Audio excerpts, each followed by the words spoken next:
How to write a love letter like Lord Byron. You might not know who he is. This is a physical view. I always remember someone better with their face, so that's his face. But why would you even want to write like him? Interesting that you ask. Such an interesting character. So he's a poet, so that's his credentials for writing. And his persona, insane. His lore, insane. So let's get into it. So first of all, I'm gonna preface this with I don't think you should do everything Lord Byron did. I mean, he did a lot of things that were morally wrong. But that's partially his appeal, and we'll get into why later. But if I'm gonna give you some examples of people now that have parts of elements of him, and then we'll get into how to write a love letter like him. But before we even start, why should you write a love letter? You're probably a guy and you're like, now they want us to write love letters again. What's the next thing? Love letters is the cheat code to love. It is the cheapest thing you can do to prove your love, that every woman is like, you wrote me a love letter. And the thing is, when you write a good love letter, it's not cringy or embarrassing. It's really cool. It's really cool, and if you become successful in 200 years, they'll print it out in a book. I literally have a book of great men's love letters. They have a book about all of the great men who achieved great things, and then their love letters. Granted, some of those great men were just successful men, but that is not the point. Love letters, it is the equivalent of a woman being able to snap her fingers and look like Beyonce or a supermodel or a Victoria's supermodel. Like, if we had that wand to just have that much appeal, we'd do it. You know what I mean? So the fact that you have it, such a privilege. Now let's get into it. So Lord Byron is like if Andrew Tate was a poet in the sense of his towing between morality. Now I'm not accusing anyone of anything, because Lord Byron, there's records of what he's done. So I'm not saying Andrew Tate has done the things that Lord Byron has done. But he does tow with the lines of morality a little bit in the way he speaks. And his appeal is more to men. And the way he talks is more to men. But if he would talk like a poet, his appeal would be quite similar to Lord Byron. I'm not saying he's Lord Byron, okay? All the Lord Byroners, calm your paws. He's also a little bit like Justin Bieber when he was 20-something, where everything's kind of it's the constant combat between the immense talent and the womanizing aura of doing everything you want and people even going for it. And this Lord Byron was very good looking, and Justin Bieber obviously was very good looking. I mean, he's still alive, he's fine. But this appeal of the talent meshed with the looks, because for the most part, most women, that's why love letters work, need to be stimulated in their mind, and their mind is the biggest thing. The same way at the beginning, the eyes is for men. The same way at some point, actions is for women and other things are for men. But the initial thing, yes, they see, but they kind of don't. I don't know any woman who can see past a horrible personality. There's not a good-looking enough guy that gets away with a horrible personality. And horrible personality, very vague, because what is horrible to one works for another. Anyways. So that's his appeal. He toes the lines between morality. He's very talented and very expressive and trying things on and towing the line between arrogance and insecurity, which actually usually is the exact same thing. So that's his appeal. And he's impressive. His wife, I think one of them, because he's had a few. His wife invented the word Byromania, which is like the Beatlemania, the thing that we thought the Beatles coined. No. The Beatles did not invent it. It was Byron, and actually it was Byron's wife who saw everyone being about him, because, yes, let's address the fact that he had a wife and that Byron was not a woman. You're like, what? Is that a rumor? No. Byron could not have been a woman. And Byron cannot be a woman. Byron cannot be a woman. The same way a man probably cannot be a Victoria's Secret angel, in the sense of there is not a demand for that supply. No man is like, you know what I'm missing? I'm missing like sonnets and poems written about me. I'm just really missing it. Oh, I'm a poet, by the way. That was thrown in really randomly. But you're probably like, what is she talking about? How do we know she has some credentials or anything? I've written 2 poetry books and 1 fiction book, and I'm a poet. That's my main thing. So those are my credentials around this topic. But yes, there's a huge appeal and a persona around this, and there's no demand for poetry for guys. Not never, the same way not never for in the reverse, but it's just not as big, okay? Let's fight with somebody else on the internet about this. So, let's get into it. We're going to read some of his poems, his 2 love letters, and what we can learn from all of this so that you can create the best love letter of all time. The best love letter of all time. And you don't even need to be immoral. It's a win-win. So we'll start with reading a little bit about him and then his love letters. So then we get you that. And then we'll read the poems as well. So if you want extra ideas or if you want to write a couple love letters at once, then we'll do that. Lord Byron, from 1788 to 1824. So, he's dead. As if you didn't know that. Anyways, let's get into it. Byronic has become shorthand for a particular type of romantic hero. Pale, dark-haired, hollow cheeks, cruel, reckless, irresistible to women. Reckless. Side note, I think one of them, it helped that he was a poet, obviously. I think one of the reasons that Byron's appeal is similar to Marilyn Monroe's in the sense of there was a need for him. So Marilyn Monroe came right after the time in Hollywood where they didn't drink and everyone was covered up. And so then comes out this Marilyn Monroe type who's like not covered up, and she drinks and she eats and she like is free and she doesn't really care about her body in this kind of very restrained conservative way, but she's also not like, she embodies really well this like freedom of childishness, where there's other seductresses that feel very intentional, like seducing you, fucking, like obviously not exactly like that, but that's more the vibe, whereas Marilyn has this very like childlike, oh, I just happen to be someone you're fantasizing about, and that is her appeal, but it's also perfectly timed with the right after the time period in Hollywood where there was none of that, there was no seduction at all. So this kind of easing into it, but it being very intense, perfectly timed. Now, how does that relate to Lord Byron? Lord Byron is in a time where women didn't really have rights and things and all the stuff that they wanted. And in a time where women, like Hollywood with Marilyn, women were very restrained and were very like, you have to do everything right, you have to da-da-da-da-da-da. And sure, like, I'm sure some were happy. I'm not saying overall. But for the most part, it's just being for you. And so his, like, hollow cheeks, cruel, reckless, irresponsibleness was kind of the thing that women sought out, even if it would have been an overcorrection, because it definitely would have been. This, like, very, like, breakfast, dinner, cooking, da-da-da, taking care of the kids was one extreme and he was the other extreme. But because they've been in that extreme for so long, it's like when someone's on a diet for way too long and then their cheat meal is like this big. It's like you could have just had one smaller cheat meal throughout a couple weeks instead of one in 1 month. But because they've been like salvaging and their mouth drying for just any type of freedom, his insane, reckless amount of freedom, his indulgence in the freedom that he is granted in the time period he is born, and even taking freedom he maybe didn't even have.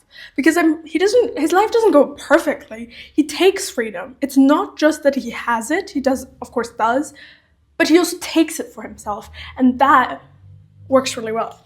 And that is kind of almost something they're looking at, not even just to have because he's attractive, but to have for themselves. Would have it been an overcorrection, and if women lived like that at the time, would they also maybe have felt miserable the same way he kind of did at some points? Yeah. But the appeal of him was that. The same way Marilyn's appeal was perfectly timed, his appeal was perfectly timed. Lord Byron, I personally believe, maybe it would exist now again because we're just post woke. He's kind of similar to Andrew Tate in that sense, because Andrew Tate came right after we were policing everybody's joke. And I think it's really interesting with Andrew Tate that he came right after we called everyone a misogynist. And then the real misogynist came and nobody could say anything. And it's a little bit like the tale of the boy who cried wolf. That's kind of how it felt. Look, I don't think, but the things he says, like, give me a break. He has some smart points. Most of his smart points are not the ones he makes about women, though. He has some intelligent things to say. Most of them are not on that topic, though. Argue with somebody else about it. Okay, so that's his appeal. This video is turning into a love letter to Lord Byron. It was irresistible to many women, and therefore a source of deep irritation to the better behaved and more reliable sort of man, so often, so inexplicably overlooked. Byron's behavior and his poetry scandalized large parts of Europe to the extent that in 1924, 100 years after his death, a petition for a memorial to him in Westminster Abbey was refused by the dean, whose opinion was that Byron, partly by his openly dissolute life and partly by the influence of his silentious verse, earned a worldwide reputation for immorality among English-speaking people. The way he led his life was insane. Insane. And the way he was so intelligent that he got to, like, talk his way out of everything is insane. But he did some really fucked up shit, which we can get to a little later. Of many entanglements of Byron's life, one of the most notorious was his marriage to Lady Caroline Lamb in 1813. It was rumored that following a quarrel with him at a party, she tried to stab herself, first with a knife, then with a broken glass. This is something he really, I think, brings out, is passion. But passion without rules or parameters turns into insanity. It's the same way emotions are great to have and they're a great indicator of things. But if you're only ruled by emotions, unfortunately, you go insane. Eventually, she withdrew to Ireland, and the letter that follows was written to her. Their second letter was written to Countess Guiccioli, a young married woman who was married to a much older guy, whom Byron met in Venice. Byron described his declaration on the flyleaf of a novel she had lent him. She lent him a novel, and then he wrote a love letter in the novel. I mean, it's good. It's like right, if you watched Gilmore Girls, which you probably haven't because you're probably a guy, fine, it's fine. I'll give you the example anyways. In Gilmore Girls, Jess. Oh, I forgot Jess. Jess, if you're gonna watch Gilmore Girls, look up Gilmore Girls and look up when Jess enters and then watch just his episodes. Jess is the moral version of Lord Byron. The moral version of Lord Byron. Well, I mean, he's not perfectly moral, but he's like much better. Much better. Like, his flaws are human, his flaws are not like immoral, as far as I can recall. Anyways, he's like, he steals her book, he writes all of the notes in the margins, and then gives back the book, and she's like, what? You're stealing my book. Like, you stole my book. And he's like, no, I just lent it for longer and didn't ask. And she's like, that's stealing. And then she opens the book and she's like, oh, you wrote in the margins. And she's like, but I thought you said you don't read. And he's read much. And he's like, I read it 40 times. And she's like, I thought you said you don't read much. He's like, what's much? He's the moral version of Lord Byron in a lot of ways. I wonder if the writers of Jess were at all thinking of Lord Byron. Let's read the first love letter, give you some takeaways. You can take that takeaway and already write your first one and return to this video later. But I'm really excited. Okay. To Lady Caroline Lamb. What an unfortunate last name.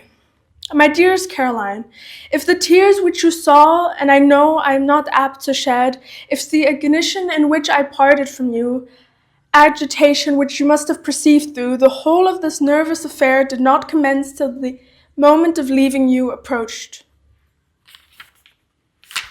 This is a really long love letter, so I'm just reading the parts that are important, and then I'm telling you why they're important. God knows I wish you happy when I quit you, or rather, from a sense of duty to your husband and mother. I care not who this, what you use is made of it. It is to you and to you only yourself I was and am yours freely and entirely to obey, to honor, love, and fly with you, when, where, and how yourself might have determined. So these were the three important parts of a longer love letter. So why was the first one important? If the tears which you saw, why is that important? His ability, and this is a huge thing for women, huge, to see them, to not to see them in the extent of, oh my God, you're so pretty, which is nice. Everyone loves to hear that. You look beautiful, great. But to see past the physical face of someone and to see that they saw your tears.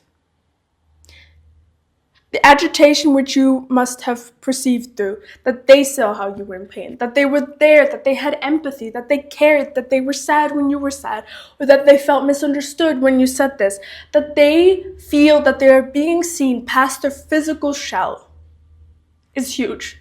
It's probably the equivalent of a man feeling seen past his job or feeling seen past his money. And that is huge. That is huge.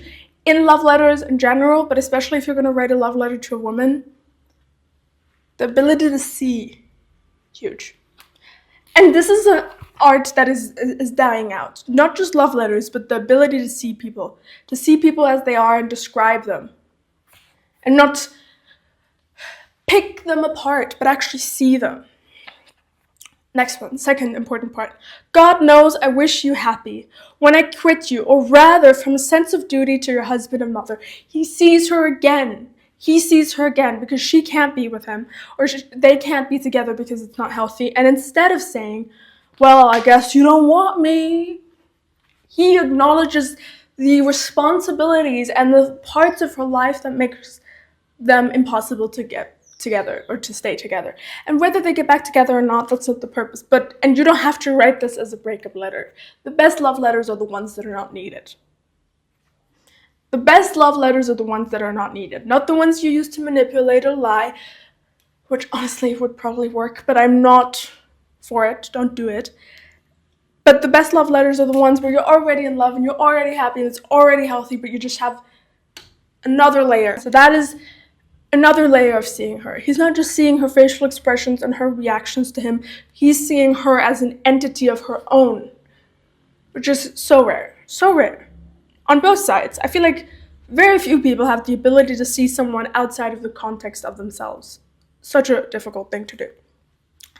And then, the last important part.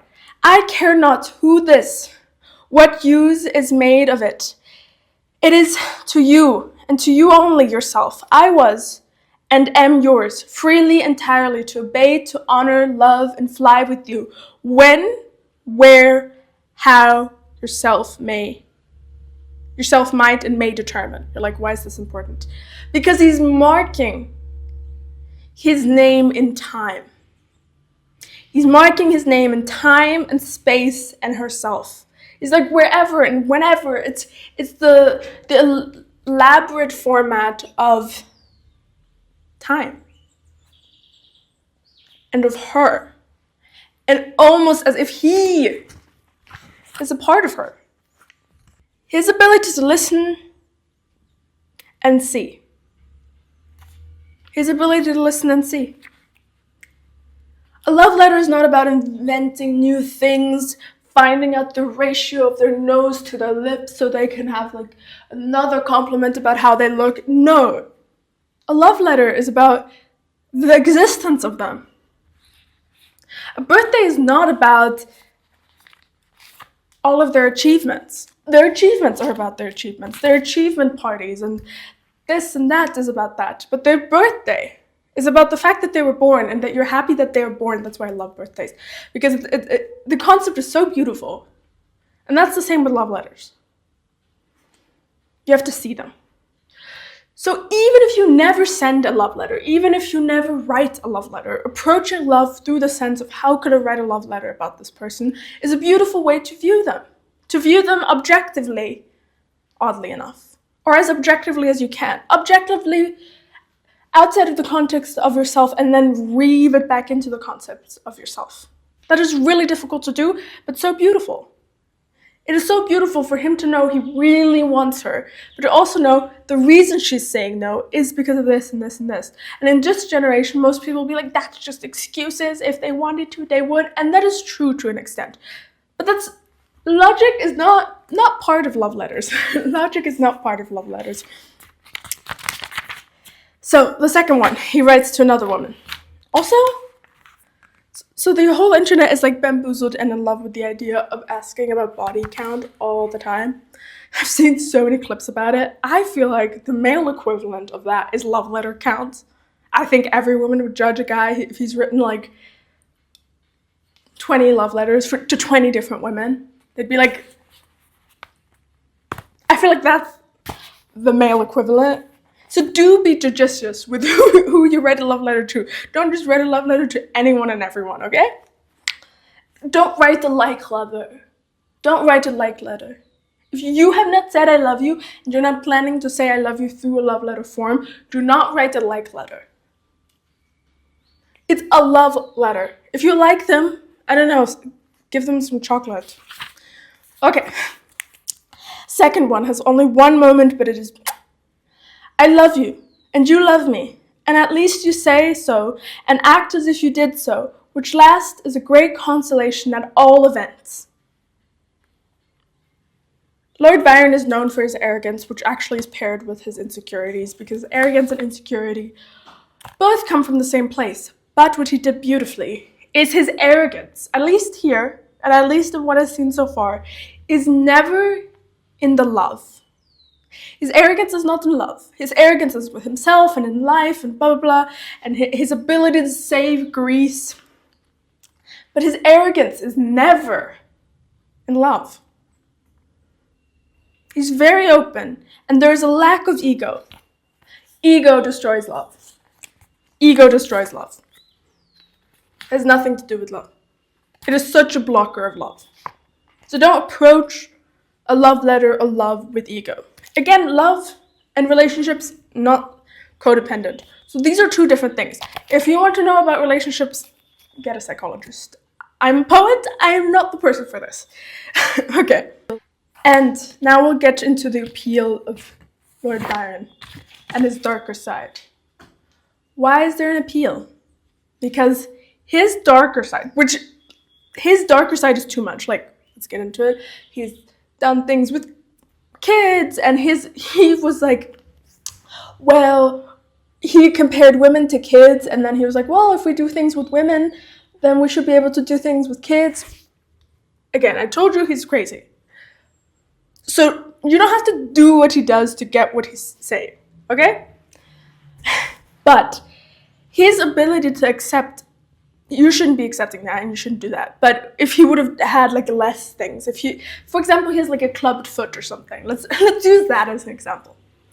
His ability to accept his clubbed foot, and for example, there was a ball and he was the only one who couldn't dance because he physically couldn't dance, and so he sits there like laid back, like and he invented the word cool in a sense, and he embraces this inability. He's not trying to dance and like asking women to dance and then like dancing badly because his foot hurts or whatever. He's like, no, if I can't do it, I can't do it, so I will just lean back.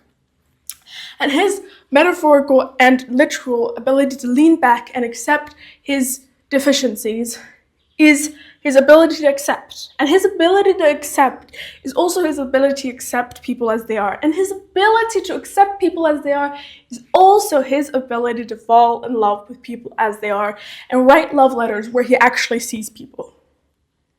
There's always going to be an interpretation of someone, even if you're in love. But the interpretation should not come from a place of non-acceptance, of needing to paint over their personality instead of observe it. So now we'll get into the love poem portion of this. 3 poems, what he did right, what you can do in your love letters. I'll just read the parts that have the point that I'm trying to make. I'll tell you the name. When we two parted. The last 2 sentences. How should I greet thee, with silence and tears? You're like, if you're a man, you're like, I don't know.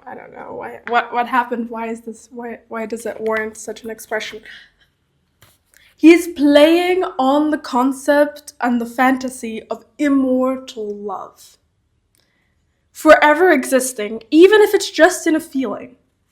Death and love are the 2 main things that are discussed in poetry. I think those are like the poetry cliches if I were to coin it.